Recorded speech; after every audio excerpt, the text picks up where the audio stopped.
आज की हमारी चर्चा एक ऐसे विषय पर है जो हजारों सालों से इंसानी कल्पना को मतलब पकड़ कर बैठा है।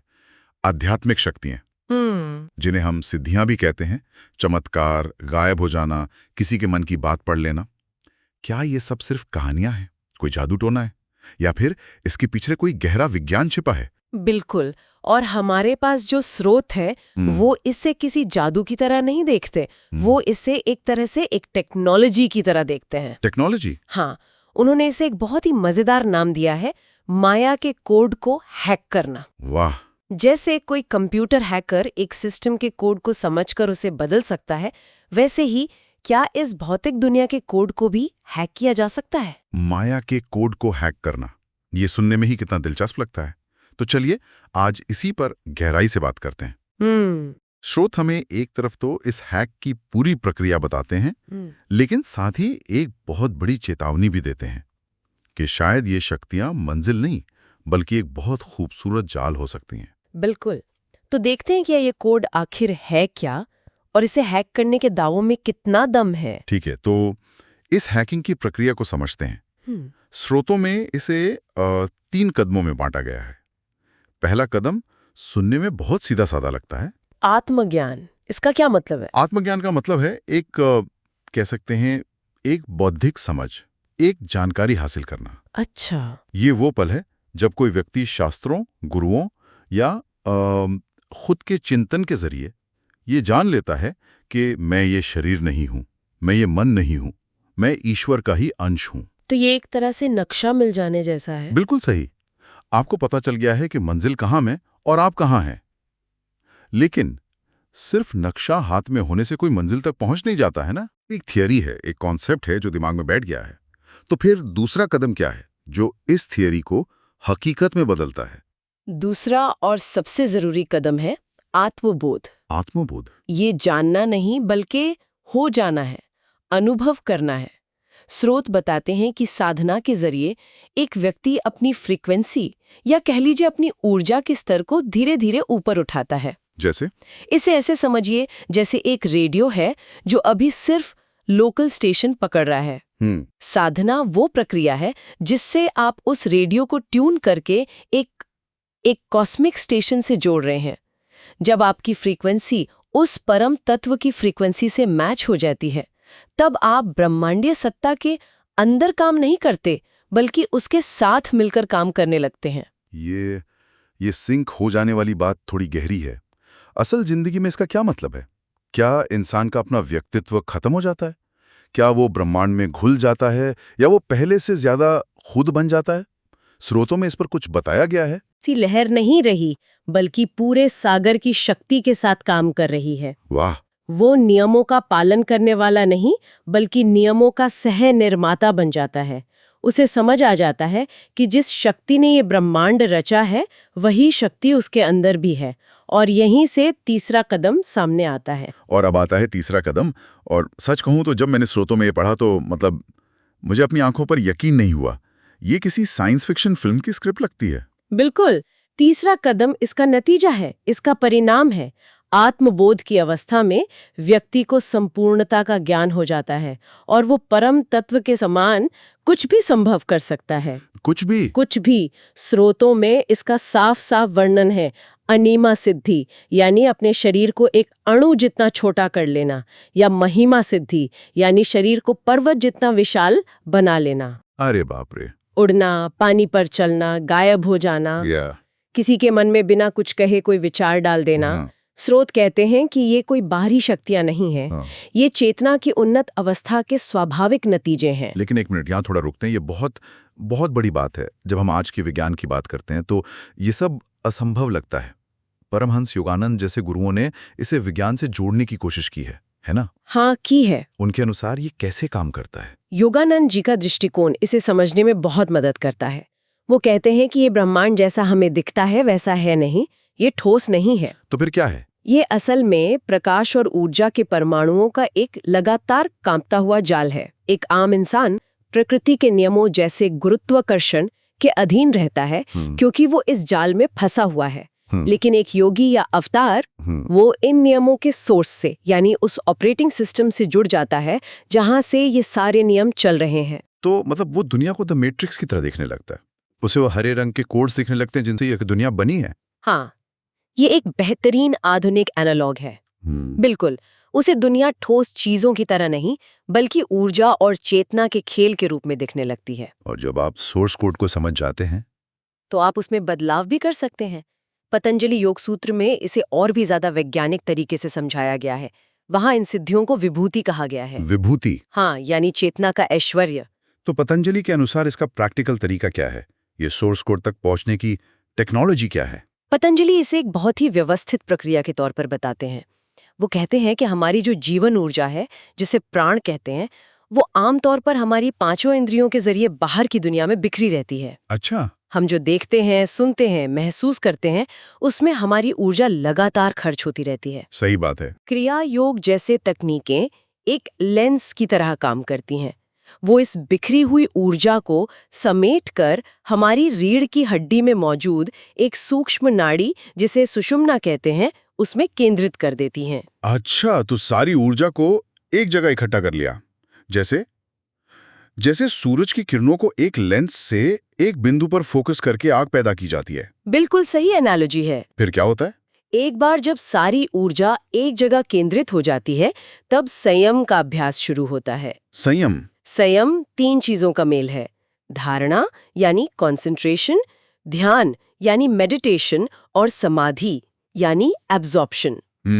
जब एक योगी अपनी पूरी केंद्रित ऊर्जा के साथ किसी एक तत्व पर, मान लीजिए अग्नि पर, संयम करता है, तो उसे उस तत्व का पूरा ज्ञान हो जाता है और उस पर नियंत्रण भी मिल जाता है। ओहो! इसी तरह वो प्रकृति के 5 तत्वों पृथ्वी, जल, अग्नि, वायु और आकाश पर नियंत्रण हासिल कर सकता है। इसका कोई उदाहरण हमारे शास्त्रों में है जो इसे और आसान बनाए? सबसे अच्छा उदाहरण हनुमान जी का है, जिन्हें अष्ट सिद्धि और 9 निधि का दाता कहा जाता है। बिल्कुल। जब वो अपनी पूरी ऊर्जा, अपना पूरा प्राण, अपनी पूरी चेतना भगवान राम के प्रति समर्पित कर देते हैं, तो अणिमा सिद्धि यानी अपने शरीर को एक अणु जितना छोटा कर लेने की शक्ति, और महिमा सिद्धि मतलब शरीर को पहाड़ जितना विशाल बना लेने की शक्ति जैसी क्षमताएं उनके लिए स्वाभाविक हो जाती हैं। ये कोई मेहनत से मांगी गई चीज नहीं, बल्कि संपूर्ण समर्पण का एक कुदरती नतीजा है। ये सब सुनने में तो किसी सुपर हीरो की कहानी जैसा लगता है। मतलब आप ब्रह्मांड के नियमों को अपनी मर्जी से बदल सकते हैं। पर यहीं पर स्रोत एक बहुत बड़ा सवाल खड़ा करते हैं। क्या यही मंजिल है, या फिर ये एक बहुत खूबसूरत सुनहरा जाल है? और यहीं पर यह चर्चा सबसे ज्यादा दिलचस्प हो जाती है, क्योंकि एक दूसरा दृष्टिकोण है जो इस पूरी धारणा को मतलब सिर के बल खड़ा कर देता है। अच्छा। ये दृष्टिकोण है अजातवाद का। अजातवाद? हाँ? इसका मूल सिद्धांत है कि ये सृष्टि कभी पैदा ही नहीं हुई। ये सब एक लंबा सपना है, एक भ्रम है। एक मिनट, अगर सृष्टि पैदा ही नहीं हुई तो फिर ये शक्तियां कैसी, ये चमत्कार कैसे? यही तो इस सिद्धांत की खूबसूरती है। इस नजरिए से सिद्धियों को स्वप्न के भीतर का जादू माना जाता है। सपने के भीतर का जादू? स्रोत एक बहुत अच्छा उदाहरण देते हैं। मान लीजिए कोई सपने में उड़ रहा है। उस सपने के अंदर उसे ये बहुत असली और कमाल का लगेगा।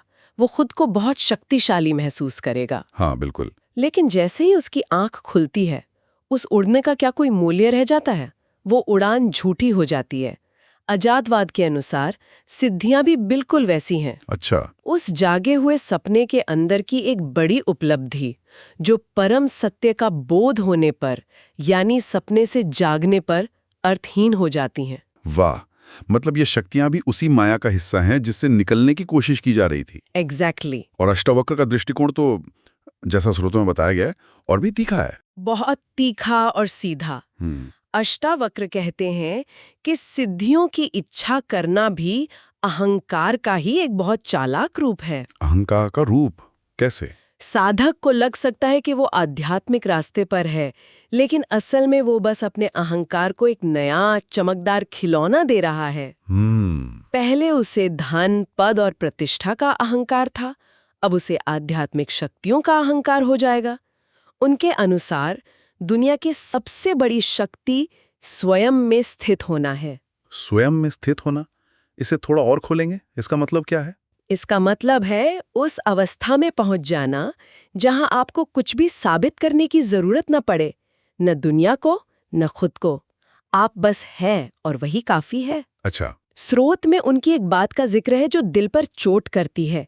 वो कहते हैं, जो व्यक्ति पानी पर चलता है वो अभी भी शरीर के खेल में चमत्कार दिखाने में फंसा है। असली सम्राट तो वो है जो अपनी आत्मा में आराम करता है। उसे किसी को ये दिखाने की जरूरत नहीं कि वो कितना बड़ा योगी है, उसकी मौजूदगी ही काफी है। तो यहाँ तो एक बहुत बड़ा विरोधाभास खड़ा हो गया। एक तरफ पतंजलि योग सूत्र हैं जो विस्तार से बता रहे हैं कि ये शक्तियाँ कैसे हासिल की जा सकती हैं, ये एक विज्ञान है, और दूसरी तरफ अष्टावक्र जैसे ज्ञानी हैं जो इसे सीधे सीधे अहंकार का जाल बता रहे हैं। हाँ, तो एक साधक क्या करें, सच क्या है? यही इस यात्रा का सबसे बड़ा सवाल है ना? क्या ये शक्तियां वास्तविक है या भ्रम? क्या ये एक उपलब्धि है या एक बाधा? और स्रोत इसका जवाब किसी हाँ या ना में नहीं देते। तो फिर वो एक संतुलन की बात करते हैं। वो कहते हैं कि ये निर्भर करता है कि इन शक्तियों का इस्तेमाल कौन और किस नीयत से कर रहा है। मतलब इरादा सबसे ज्यादा मायने रखता है। बिल्कुल। स्रोत कहते हैं कि ईश्वर के उस जागे हुए सपने में अगर किसी को कोई महत्वपूर्ण भूमिका निभानी है, जैसे किसी अवतार या महान गुरु को, तो ये शक्तियां उसके लिए औजार की तरह, मतलब टूल्स की तरह हो सकती है। ईश्वर की इच्छा पूरी करने के लिए। बिल्कुल, हाँ।